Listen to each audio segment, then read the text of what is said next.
The following podcast will contain graphic, disgusting, crass, foul, mature, and immature content.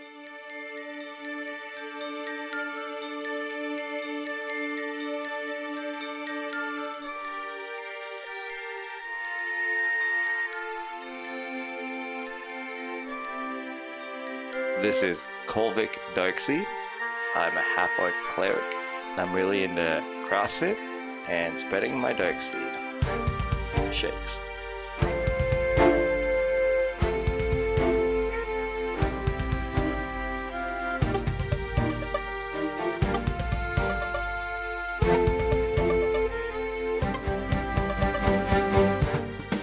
I am Melvin Hardney.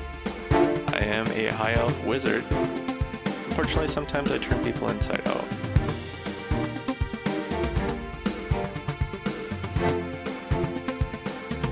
I am Roscoe Toscobble. I drink to forget, and I fuck to remember.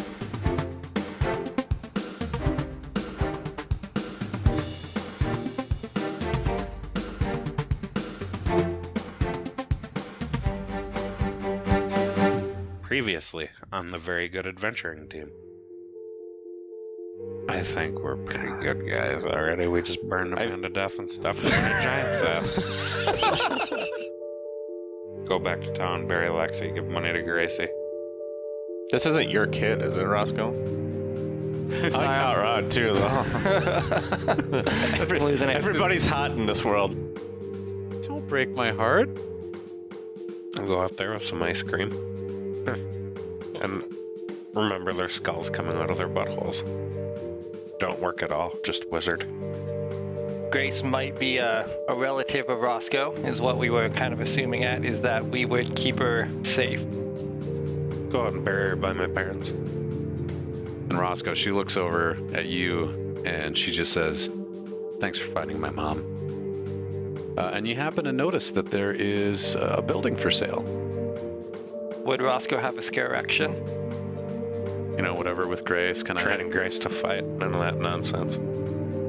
I've arranged a little bit of a competition between you and the super amazing adventure friends. Are you in? Yeah, we're in. Yeah, we are. Yep. I feel like if I lived with somebody for 20 some odd years and I never saw them take a shit or go into the bathroom for an extended period of time, like I would have questions. I'm excited to take this thing down. I'm feeling a little orcish. Do you think we should we try to send the super awesome asshole friends in a different direction? But we'll just assume that they're fucked. They're gonna chase their tails for a little bit. We have to fight some alpha badgers. All right. And then Let's head north. West. I thought northwest. Northwest. North and west. Not Kanye and his children. Isn't it? Isn't that his fucking kid's Yep. name? Is North? His name Northwest. Is fucking kid Northwest. That poor child. Everything that kid's gonna have to deal with in their life. Like, I don't often have sympathy for the rich and famous, but that kid, Mm-hmm. man, I bet you fucking dollars to donuts that kid grows up to be the next Michael Jackson. What does he care? Oh, yeah, well, I was going to say, like, with a name like that, gives a shit. Kid's fucking rich. It will be for the rest of his life, most likely. I'm rich, bitch. You can call me rich. All right, you make your way northwest. We discussed celebrity gossip on the way up. Celebrity gossip as you're walking. Have you heard of Northwest? I feel like we need a guy with coconuts. Patsy. Maybe someday when you guys are rich enough, you can afford Patsy's. You make your way north of town, and you are searching out for the cave that Aegis has pointed out to you. I'm going to have you guys make some rolls. Oops. Let's see me rolling. Hey, I have seen some D&D shirts that are like, they see me rolling, and it's the D20s on them. I've thought about getting one of those, but I have not. Fuck, that's right. There's no like navigation skill. What do I want to make you guys roll? I'm going to make you guys each roll a survival check to see if you can find the indicated cave. Because there's at the base of these foothills and mountains, there's like a fairly large number of caves over like the span of the what the fuck ever you call the foot of a mountain range. So roll survival, see if you can find the one specifically that he's talking about. That was a great roll. Oh. That comes back as a 1. Melvin is confident every cave you come to is the right cave. This is the one. I know it. I'm feeling it. 20. Oh, fuck yeah. Oh, yeah, there it is. All right. So, Roscoe, you are the one that identifies correctly the cave. Melvin keeps like, this is the one. I'm sure of it. Like, Just lazily putting it. This is it.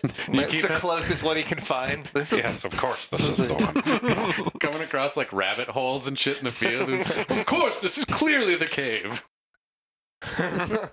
So you guys got to keep distracting him like a kid, like shaking your keys at him, like, oh yes, of course, we'll continue walking. Eric Trump. I'm Eric. So you eventually find your way to the correct cave, and it's a good sized entryway, you know, a good 10-foot semicircular entrance crawling down into the underbelly of this land, dark and damp and musty. And That's how my half-orc self likes it. Dark, Yeah. damp, and musky. Feeling all cozy down here. yeah, you start crawling your way down into this cave. Or not crawling, you can walk upright. And I forget, we established you guys all have like dark vision and all that. Mhm. crap? Yep. Yeah, all right. So you don't. I'm assuming you don't decide to light a torch or anything then. Nah. With your extensive knowledge of umber hulks and their patterns and what have yous and stockings, tell me, how would you go about finding an umber hulk in a cave? Would stand at the mouth of the cave and shout, Hey, Umber Hulk. "Hey, come out!" I mean, if it's that aggressive, he would be kind of pissed off we're in his territory. Fuck Umber Hulks. I always thought Umber Hulk sucked. Hey guys, you know who I think really sucks? Umber hulks, right? Am I right? Am I right? They probably can't even come out here and fight us. All right, man. All right. So we're gonna do. Just antagonize him. Did that Give do me the trick? one of your d20s. Mm-hmm. No umber hulks come Oh. to your call. Oh. All right. Okay. Well. Plan B. Yell louder. Yeah, well, I loved Plan A. When do they hunt, and what are their typical prey? Their prey is pretty much everything. They pretty much hunt all the time, and really they are creatures of the the underground cavern, etc. So they wouldn't like come out to hunt. They're hunting things within the cave so it's systems. probably a pretty big cave system. It's not just like a room. Yeah.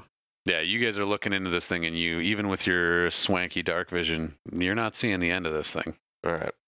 Well, I guess we're all gonna have to go in the cave.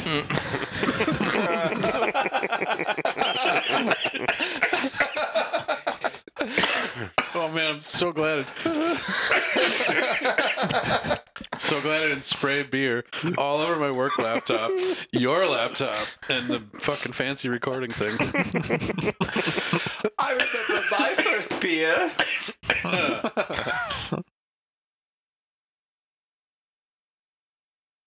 So you go into the cave.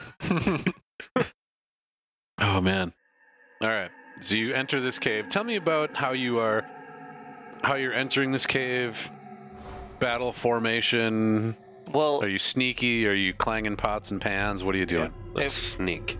Should we sneak? let's say if I feel we. like we should sneak. You want to sneak? Okay. We all have dark vision, Mhm. right? So, yeah, I say we sneak. I mean, how far does an Umber Hulk see?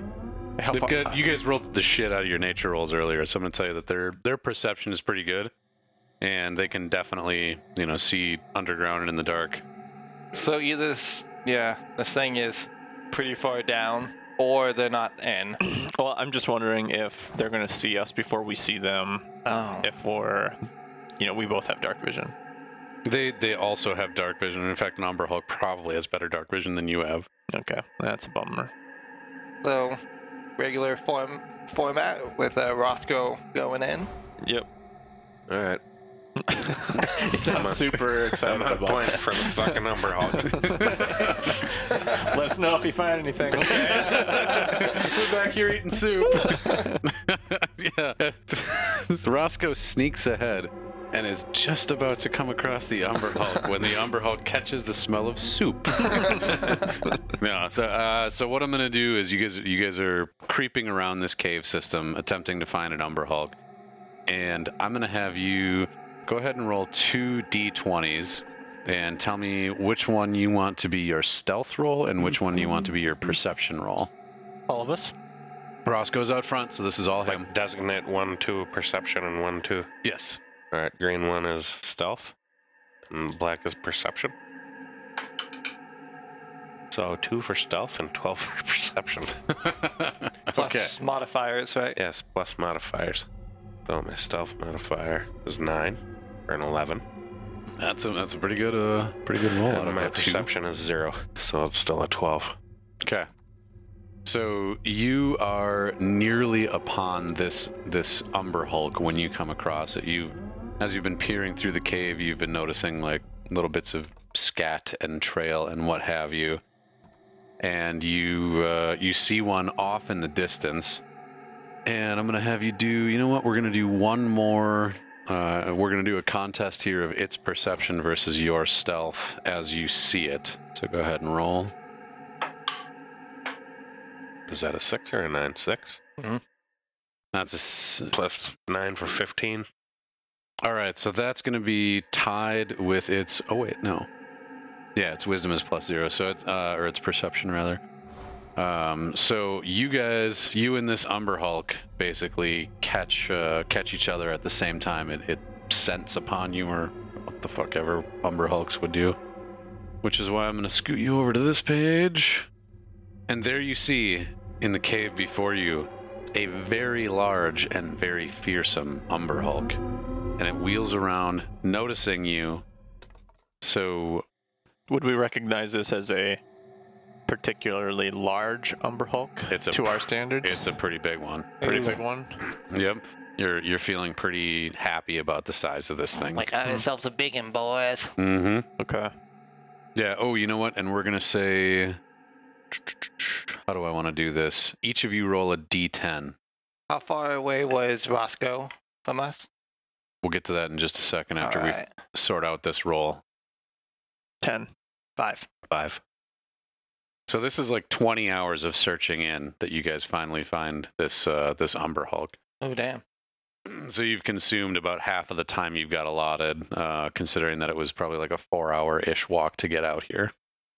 So lucky for you that this thing is a damn nice and sizable Umber Hulk. So it notices Roscoe. It is about 40 feet from where Roscoe stands, and the two of you are about 20 feet behind that. Do I know if Umber Hulks are weak to any elements? Fire, ice, lightning, things What of if that I throw a nature? rock at it? Is that its weakness? It's weak to damage.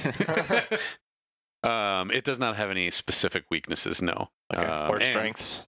And what? Or strengths against any It of does us? not have any strengths either. It's just a regular old damage taken entity. Okay. So Kolvik has a 17. Roscoe's got a 13. The Umber Hulk rolled a 10, and Melvin rolled a 10.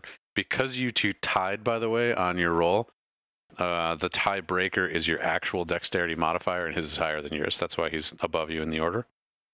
Kolvik, 60 feet from you is an Umber Hulk. Mhm. He knows you're there. He's Yeah, he does. looking at you. Are you looking at him? I am. Well, how far can I see with my dark vision? I think about 60 feet. About 60 feet? Because if we're I guess totally. we've never established, like, what are you, like 20/20 vision? You're a young guy. Yeah. You've got good vision. Okay. Yeah, I am looking at this Umber Hulk, and specifically also looking at Roscoe and seeing his movement, seeing if he's ready to look back or trying to run or what he's doing. Last I heard, he might throw a rock at the guy, so Find Well, a plan for that. he can potentially throw a rock on his turn, but the first thing that's going to happen is you're going to make a DC 15 Charisma saving throw. Am I? Okay. Charisma saving throw. Charisma. Charisma. Okay, Utilize your Orcish Charisma modifier. Did I do that? Oh, that's fucking terrible. Oh. Terrible result. I'm so sorry. But you are, in fact, under the wiles of its confusing gaze. Shit. You even gave us a warning about that too, and I did not even heed with my low knowledge of it. I didn't Well, and think it would about make sense because you rolled the worst on that, so you were the one that just went ahead and Just stared right the fuck at this I asshole. wanted to just. So, on a failed saving throw, the creature can't take reactions until the start of its next turn and rolls a d8 to determine what it does on that turn. It is your turn, so you're going to roll a d8. 8. Oh no. Oh, shit. I'm going to have you roll that d8 again. 5. 5. Okay, so I'm going to say based on that you are out of melee range, so you do not attack Melvin. Ooh. I just look at you. I don't know why. I just want to bash your head in with my warhammer, but I can't really reach you, so. You just look at him and kind of breathe heavy. Melvin, you're a little creeped out. But just so you know, on a 7 to 8, the creature makes one melee attack against a random creature, or does nothing if no creature is within its reach. So how long am I under this spell? so this is until the end of your next turn, or until the start of your next turn. Okay, that's good. Clear it out then. So yeah, you're back to being normal, basically. Roscoe, I hate to make this sound like a leading question, but are you looking at the Umber Hulk? I'm not. Also, by the way, it's basically if you're looking at its eyes is more or less what's going on there. So if you have like either a way to look at it, through a reflection or some other way, I really shouldn't be telling you all of the strategic things you can do. But No, my immediate thought was to look around, like, the chamber for my action, like, see if there's anything that we can use to our advantage, like the layout of the room. So you see the room that you're in, which is a dank, cavernous room. It is essentially, you guys are on one end of it, and you've progressed about 10 feet. You've progressed about 10 feet, Roscoe, past the entrance. Melvin and Kolvik are about 10 feet away from the entrance, is still in like the tunnel part of it. And this Umber Hulk is 20 feet from, or wait, no, sorry, I said 40 feet from you. So it's about in the center of this football-shaped chamber-ish. I really should be describing these things before you guys enter combat, sorry. So imagine you're in a football-shaped chamber. There's a bit of a stream running the short way across that. You guys are on one side of it, and there's another tunnel exit on the far side of it. Doing a terrible job describing this. So he's between us and the exit. Is he on the other side of that stream? He's in the middle of the stream right now. Okay. He's, bathing and drinking. He's just going about his Umber Hulk life.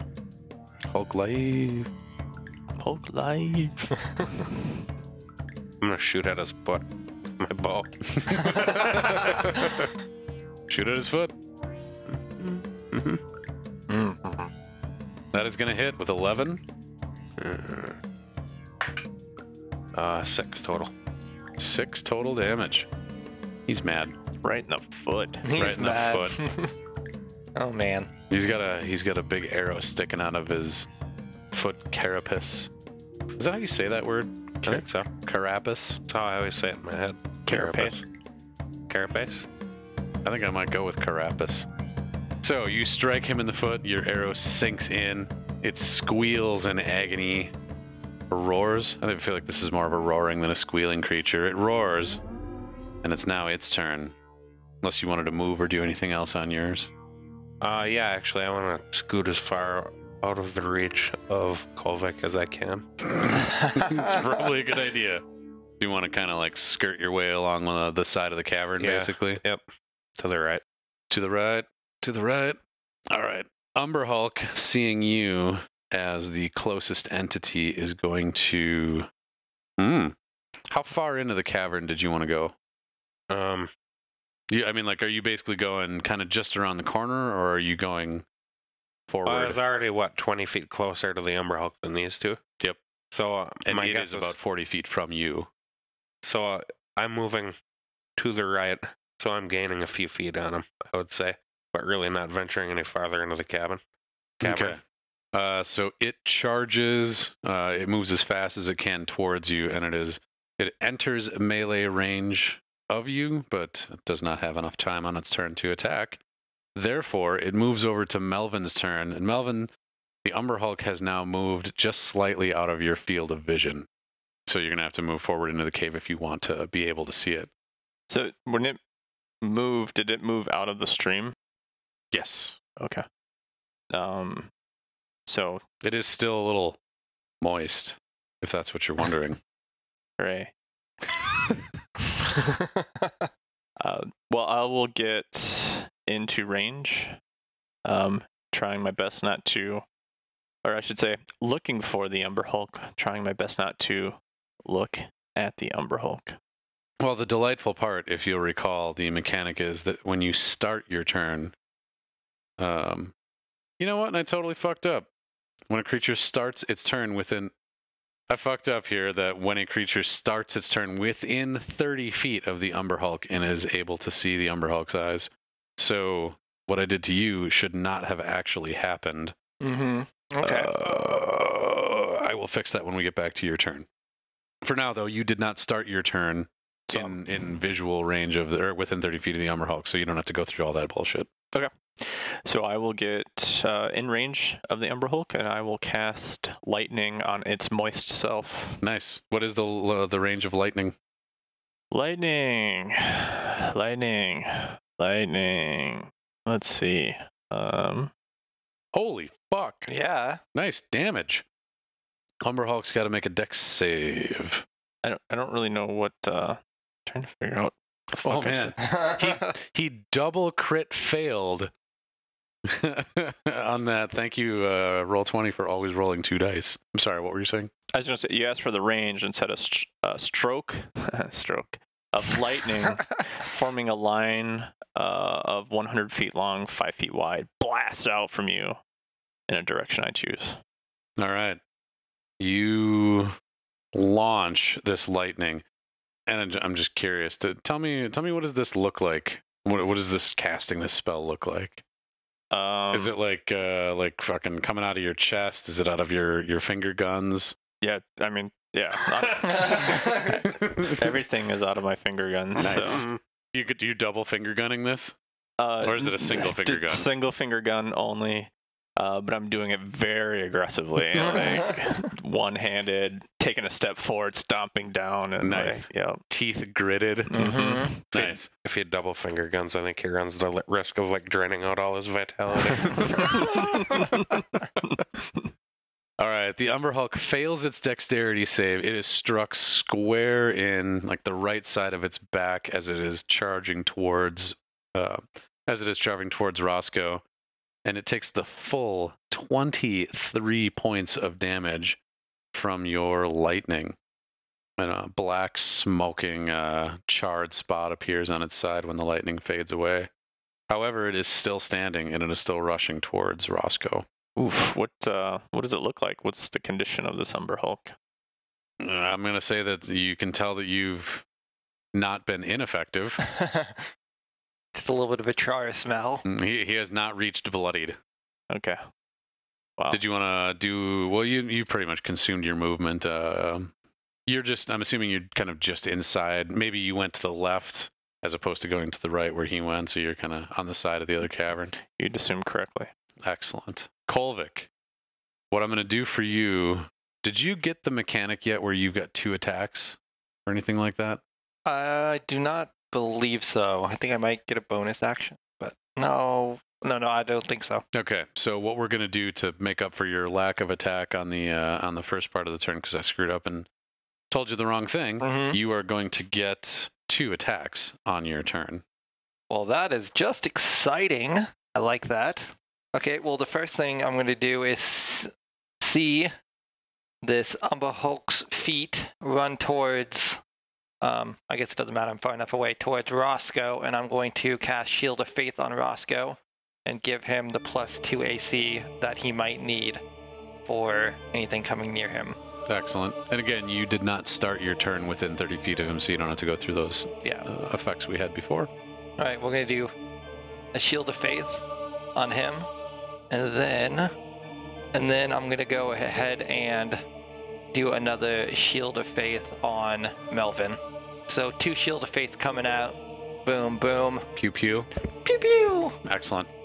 Thus consuming both of your actions and returning us to Roscoe's turn. But actually, before we start on Roscoe's turn, where do you end your turn, Kolvik? I'm going to he's running towards Roscoe. Is he still about like 60 feet away from us? So he closed the gap over to Roscoe almost entirely, so he'll be in melee range this coming turn. Let's assume he's about 10 feet away from Roscoe right now. Right. And you were about 30 feet from Roscoe. Yep. So I'm going to go ahead and get behind, actually try to move my way towards Roscoe in a loud fashion. Maybe he'll go towards me and Roscoe can, hopefully my thought process is still get his sneak attack in. Okay, so Well, the way that close this enough. looks right now, for you guys and for the listeners at home, is you, Roscoe, and the Umber Hulk form a triangle that's about 10 feet on a side on the right side of the cavern, and about 35, 40 feet away is Melvin on the left side of the cavern. Okay. And now it is Roscoe's turn. How close is the Umber Hulk to me? The Umber Hulk is about 10 feet away from you right now. All right. This thing has a carapace, like meaning like it's got like a shell. Yes, a hardened, like a beetle-like shell, but imagine that to scale. So, like, where it'd be millimeters thick on a beetle, it's like inches thick. That's centimeters to our friends in the UK. All right, I'm gonna smash a bottle of cleaning fluid on it. Oh, fuck. Busting out Pardon's cleaning fluid. Are you going to do anything to light it as well, or are you just smashing it on there? Can I do that in the Yeah. same action? I'm going to give you both. All right, yeah. And it seems like taking advantage of the system, like to light an arrow or something and shoot it at the cleaning fluid. I don't even know. Or what would I use? You tell me. You'd Another have your option here is torch. I can always, if you throw it on him, I can always take a firebolt to him. That was my original thought. Yep. Just to smash that bottle of cleaning fluid on him and just kind of bolt off to the side. All right. That's what I'll do. And I'm going to cut. Actually, I'm going to try to run past him with my, what is it? With your disengage, Yeah. so he does not get an Yep. attack of opportunity. Mhm. All right, so you are going to roll a d20, 9. a 9, and then what's your proficiency and your dexterity? My proficiency is 3, and my dexterity is 6. All right. Between those two, I'm going to say that it's high enough. Where do you want to hit this thing? Dead center in the chest. Dead center in the chest. You do so, and it is like his whole like underbelly, because you can see he's kind of hunched forward in this image that I did not steal online. So you smash this bottle. You kind of like underhand pitch it up into his chest, and it smashes and it just shatters all over him. He doesn't take any damage from that in particular, but he is now drenched in, pardon me, cleaning fluid. And then you bolt past him. You can get what's your speed? 30? 30. So Yeah, like you- 20 feet behind him. Yeah. So he's like cartoon style comes to a halt, because you like slip right past him as you smash this bottle underneath him. And it's now going to be his turn. Whoops. It's now going to be his turn, but I clicked on that one too many times. So now we're going to say he sees you run past, but he also sees Kolvik directly in front of him. So he is going to continue closing that distance to Kolvik. He gets within his melee range of you, within about 5 feet. He is going to make a slash with its right claw, a slash with its left claw, and then is going to try and chomp on you with its mandibles. Mandibles. So there's a claw attack. 18. That would hit. 18 hits. That's going to be 9 slashing damage. Okay. Claw number 2, 13. Nope. Ooh. And now mandibles. 24 sounds like it's going to hit. Yeah, it does. Ugh. So it swings its right claw down it just rips right across your chest. The second Man. claw whizzes over your head. It misjudges the distance. Then it flips both of them back and just crushes around your waist with these disgusting mandibles, doing an additional 20 slashing damage to you. Are you okay? I'm bloodied. Oof. Not gonna lie, that hurt. So it chomps and then releases and kind of pulls back from you and gives a victorious roar echoing throughout this chamber. No, what was the bad noise? Oh. He's making it, so he's happy.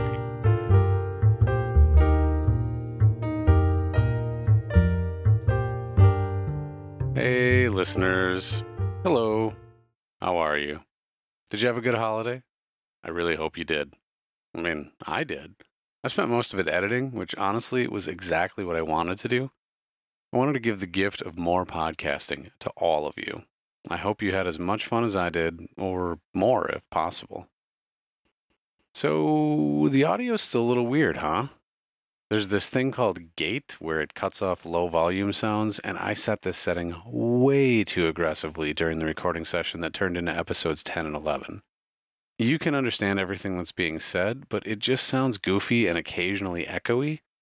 It's amazing how hard it is to get sound quality just right. I have a ton more respect for the field than I did before. I know what I want to buy for our next audio rig that should clear up a lot of these issues, but we're like $800 away from that right now. It's going to be a little while. If you dig the show and you'd like to see us get there faster, you can always drop by our Patreon page and get us a little closer to bumping up that audio quality.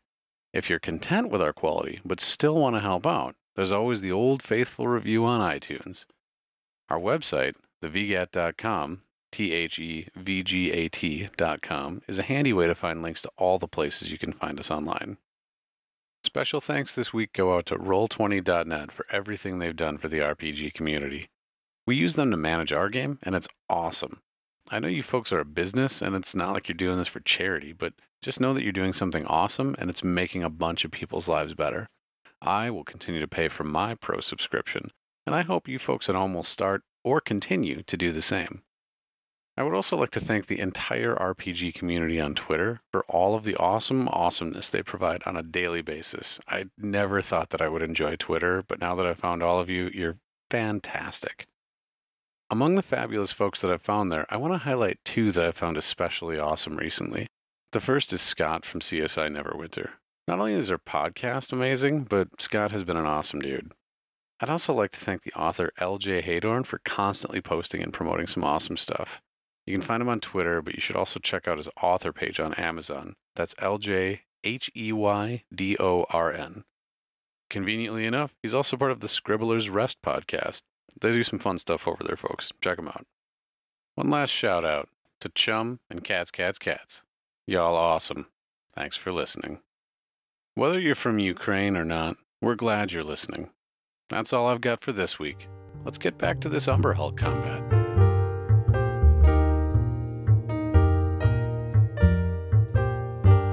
Kolvik, it is your turn to react to all the damage you just took. Wow. I'm down on the ground, trying my hardest not to look up because he crunched my freaking face. Yeah. And I know the plan about to be coming up because I see his hurtfulness with the bottle splashed on him. Not sure. Oh, shit. Did we skip Melvin's turn there? That's what I was wondering. Yeah, we totally fucking skipped Melvin's turn. Sorry, I must have clicked twice on the thing. All right. My apologies. Melvin, what would you like to do on your turn? Firebolt. 26 is definitely a hit. So 10 fire damage. As you do 10 fire damage, this thing erupts in flames.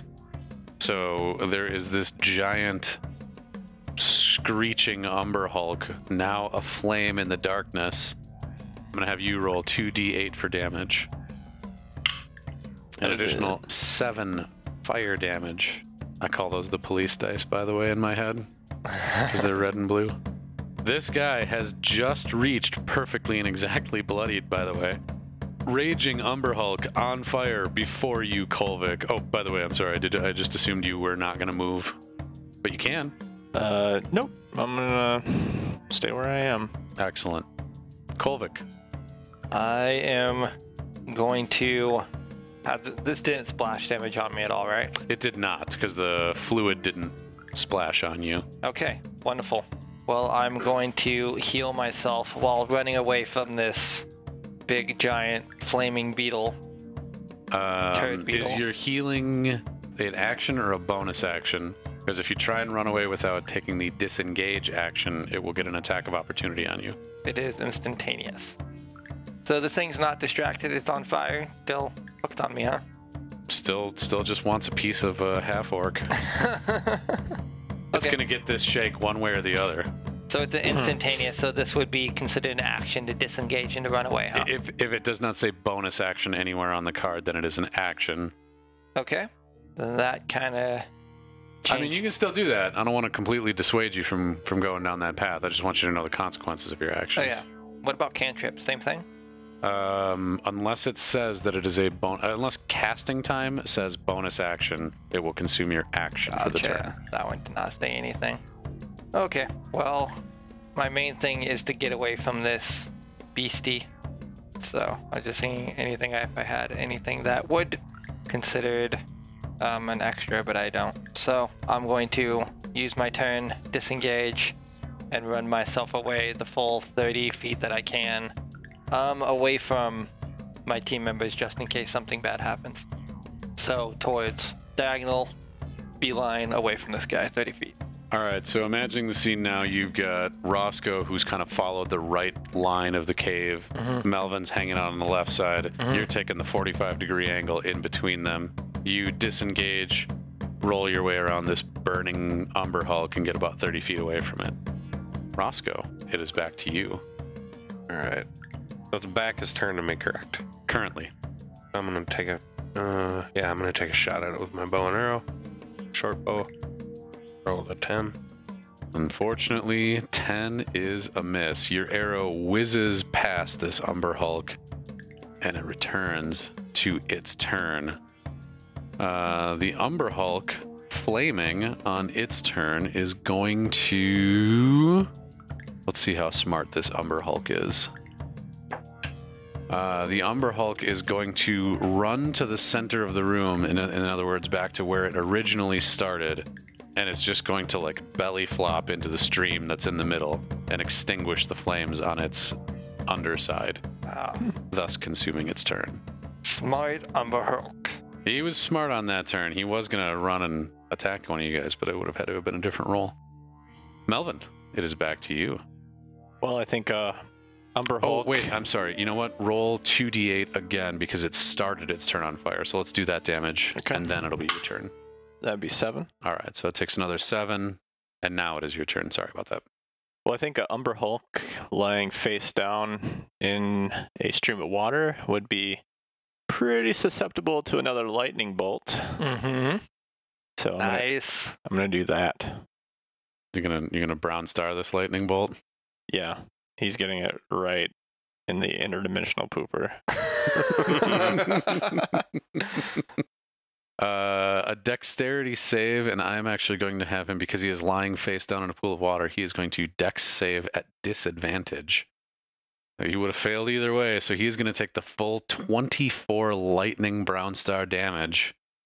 This guy is not quite to the wrecked point yet, but he is not doing great. Melvin, you want to stay where you are?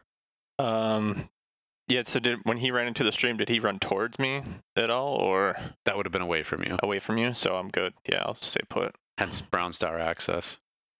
Kolvik, we'll say that you got just a little ways up the stream from this guy.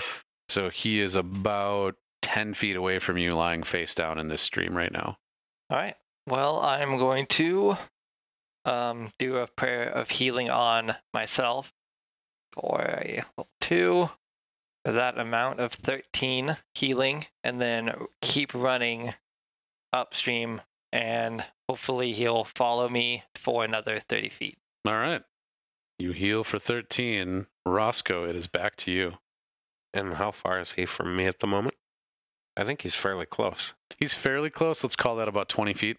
So you're kind of on the right side of the cavern wall, and he's roughly in the center. It's about 40 feet wide in the cavern, for those of you doing the math at home. All right. I still have Kolvik's Shield of Faith on me, right? You do. All right, I'm going to take a shot at him with my short bow, first of all. 13 is a hit. All right, so you do 10 piercing damage. It pierces through the carapace right into his right flank. It squeals in horror again upon taking all of this damage. Then I'm going to run right up to him. You run right up to him. Yep. All right, let's see. I'm going to keep him in that water so you can get another shot at him. Kolvik, he is chasing after you. Oh. So you probably made it about, I don't know, I can't do angular math in my head right now, but you're probably about, you know what, I'm going to have you roll a d20. With the P dice, 12. 12. So he is able to catch up to you, but you're able to like turn around, so he's not attacking your back. He is going to attack you again. Right claw slashes at you. 15. Nope. That's a miss. Left claw right back from the other side. Whoops. The first one is the one that counts. Yep. That's 25. It's not a crit though. It's not the other dice. So 25 hits you. It's just going to be the 9 damage. Ignore the +4 because that would have been for a crit. And then it dives forward, trying to latch its mandibles around your waist again. And he doesn't. 10 is a miss. What are you at for HP? Right now, 12. Try to bite me. See what happens, bro. Come at me, bro. I fucking saw this thing the other day. What was it? It was like, because you're not really supposed to be able to ask another character, like, how many hit points do you have? Because that's not like a thing that really exists in the world of hit points. Gotcha. And so it's like, how many hit points do you have? Like, the DM's like, you can't say that. He's like, okay, well, on a scale of 1 to 62, I'm at like a 19.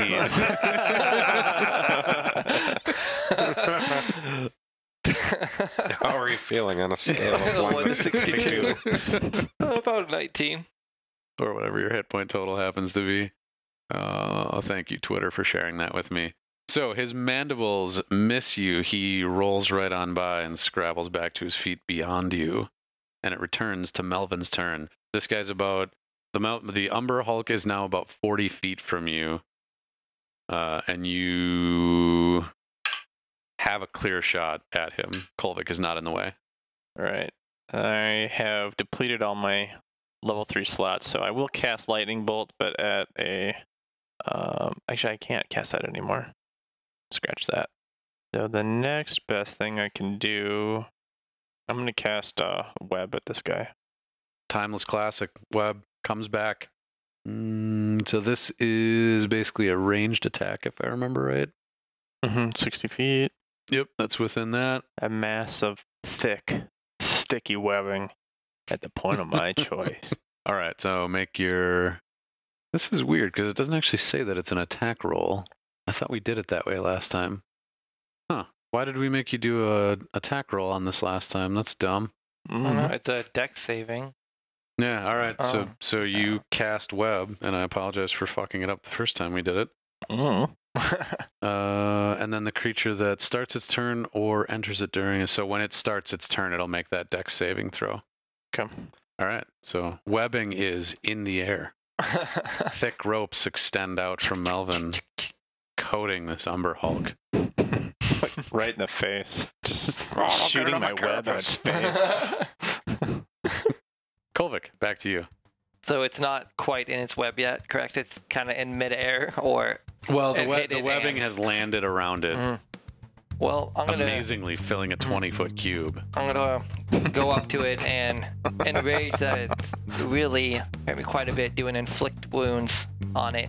Just grab my hands around his face into his eyes and try to get into his brain. All right, so you are entering Melvin's thick webbing.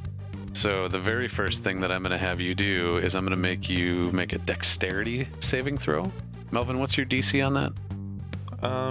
15. 15.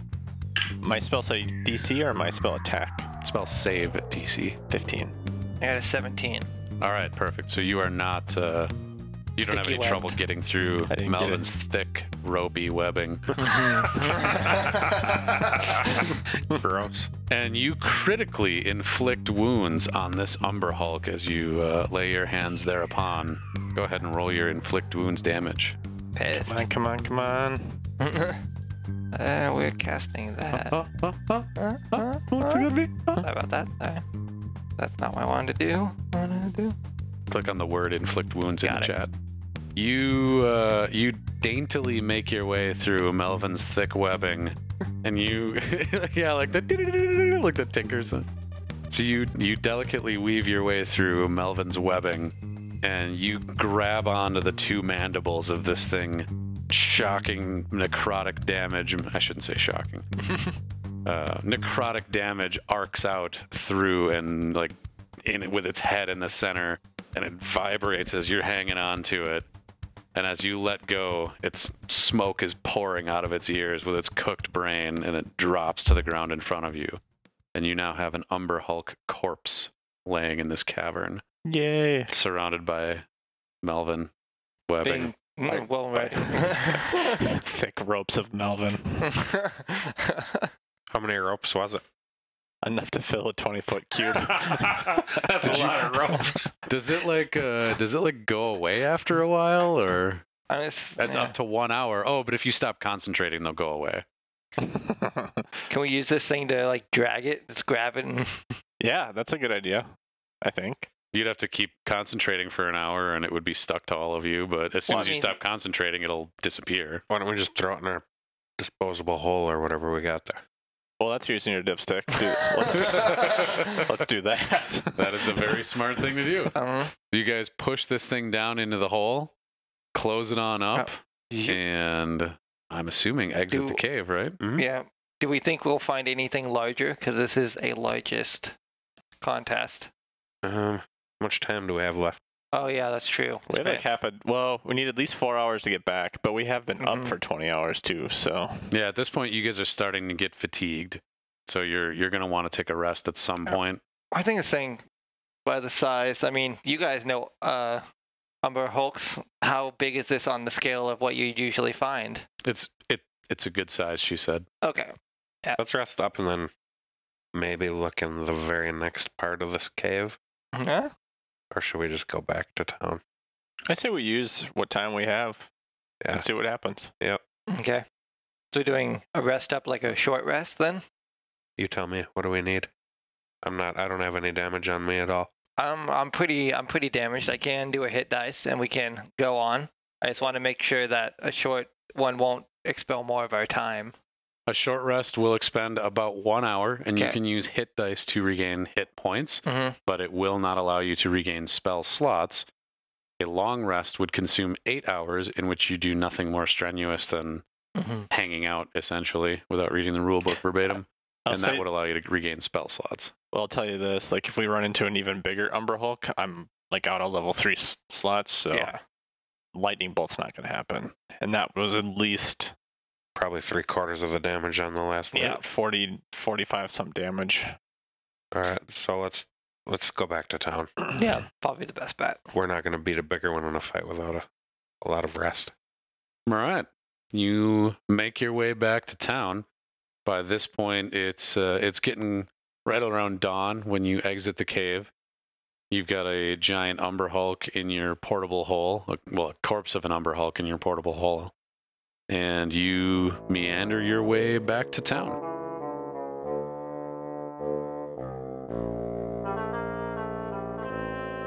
As you enter town, it's mid-afternoon, and all the townsfolk are kind of stopping what they're doing, watching as you go by, and you can tell that they're a little curious because you guys aren't dragging an Umber Hulk behind you. Like this is kind of like a whole town affair. Everybody's watching to see what you bring back, and everybody's a little confused because you came back with nothing, and there's still like half a day basically left worth of time.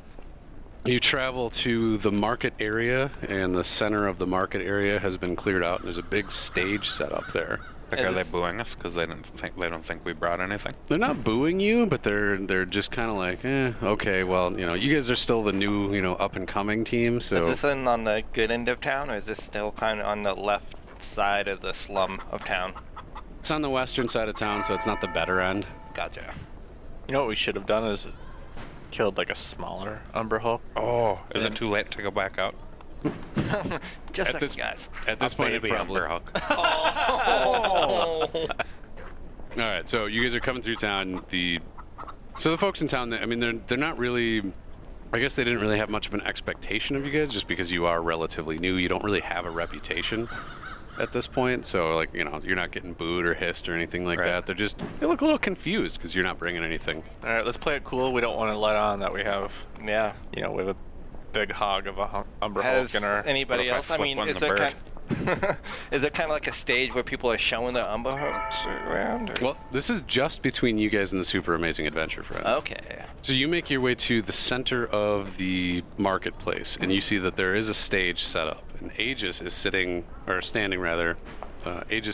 on this stage, waiting for you, and he sees you come up, and you can see he's got a grumpy look on his face because he sees you coming. You guys lock eyes, and he sees that you're not carrying shit. He's just giving you like a disappointed dad look because you're coming back with nothing from his perspective. You don't see the Super Amazing Adventure Friends anywhere in sight either. Up on the stage, what you do see is there's a big T shape. Basically, it's a huge timber coming up out of the center of this stage with a pivot in the center of it. And on the far end of that T shape on either end is big hooks. In other words, what there is a giant scale where, you guys will stick your Umber Hulk on one of the hook or one of the hooks. You'll stick your Umber Hulk on one hook, and the Super Amazing Adventure Friends will stick their Umber Hulk on the other hook. Whoever is heavier is apparently going to win this contest. Yeah, I think, like Melvin said, we should go ahead and hold off until the other one comes around because we don't want to show our huge hog beforehand. Right, we want to make it memorable. And just to be shady, we don't want to cheat at all. We just want to do this legit, right? I mean, if it's a weighing contest, there's ways around You're that. going to crawl inside of it? I mean, are we above cheating? Do we need to? I don't know. Yeah, I think we got a pretty good one. You're I don't comfortable. think we need to cheat. You're comfortable with the size of your hog? Like, normally I'm, like, up for all sorts of shenanigans. That's surprisingly hard to say. All sorts of shenanigans? Don't fuck with me.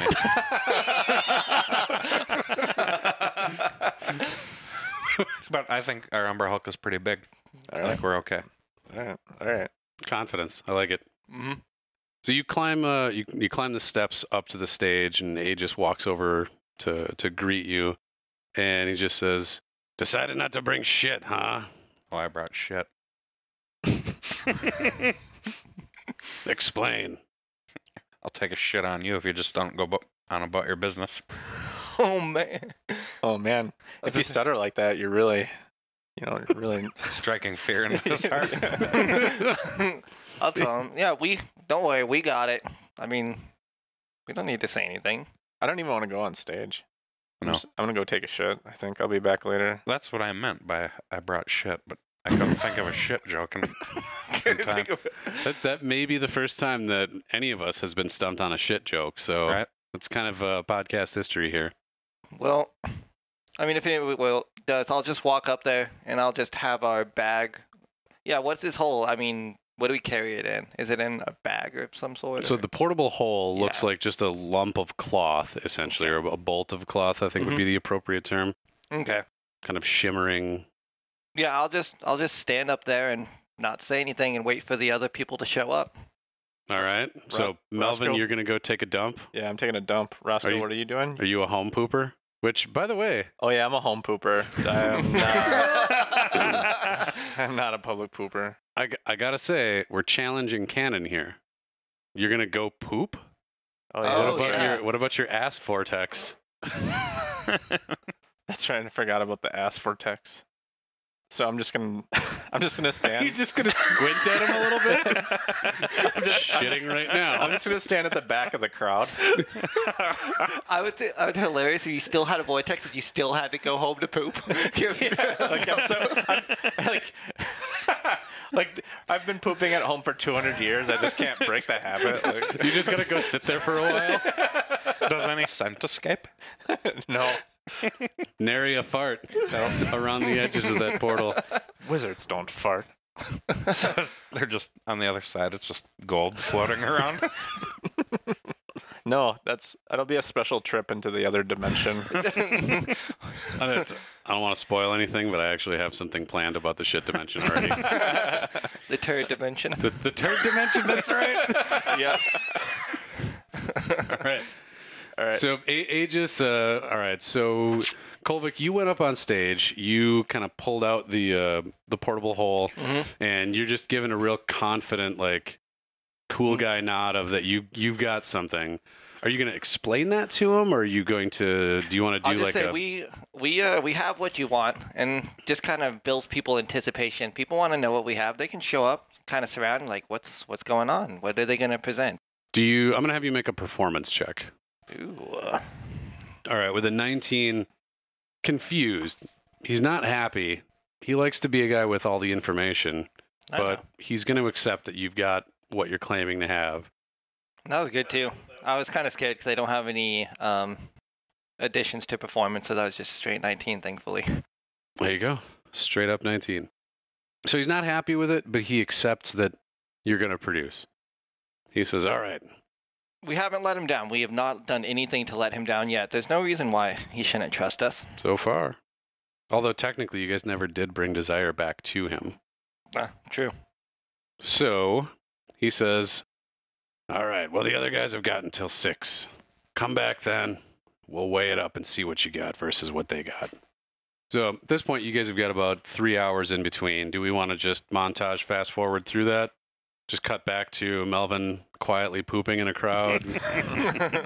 Tension builds as I the wanted crowd to lock gathers. eyes with Aegis while I did it. Intimidate. I suppose there's not even really any strain or anything for you, but you could push if you wanted to. Does it even make like an ozone smell or anything? Nothing. Ozone. Nothing happens. Like before a thunderstorm? Nope. Nobody knows what's happening. They just see like one of your eyes twitching a little bit. All right, so fast forward to about 6 o'clock. It's evening time, and the town's kind of making a big deal out of this. It's a to-do, it's a celebration, it's a party. Like I said, you guys are kind of like the equivalent of a sports team. Maybe not quite as popular as Pogs, but it is a public display. You are motioned back to the stage by Aegis, and everybody's, eating turkey drumsticks and drinking mead, enjoying themselves, waiting for the spectacle to begin. And Aegis motions you back over to the stage, asks you to climb up, and he says, all right, it's getting to be about time. Kind of waiting on the other guys. And as he's saying that, you see from the far end of the market, the super amazing adventure friends. And they look fucked up. They are scratched to shit. They are bruised. They are bleeding. They are like bandaged up. And they have nothing. Goddamn alpha badgers. Yes. So they make their way, and the crowd parts around them, and you're hearing a lot of like hushed whispers and alpha badgers, rabble, rabble, rabble, rabble. And they make their way up to the stage, and you can hear, you're close enough to Aegis, you can hear the main dude, Lum Earthgrip, by the way, who is a rather large human fighter dude. He walks over to Aegis, and as he's walking past, he kind of like slams him with his shoulder, like the cool guy fuck you move. Ooh, they did that to Aegis? He did that to Aegis, Wow. and you hear him grumble, thanks for the tip, Aegis. Oh, that's right, because we signed it as Aegis. Yeah, we did. What was his last name? Lum what? Lum Earthgrip. Earthgrip. So, by the way, the super amazing adventure friends that you see climbing onto the stage consists of Lum Earthgrip, who is a human fighter, rather large, rather big fellow. Think Conan the Barbarian, but with, heavy armor on. Thanks for the tip, asshole. Reginkak, who is a druidic rock gnome. There is Chrysis Oscarlord, a high elf rogue, and Helga Eagle Chaser, who is a human ranger. And that is the super amazing adventure friends.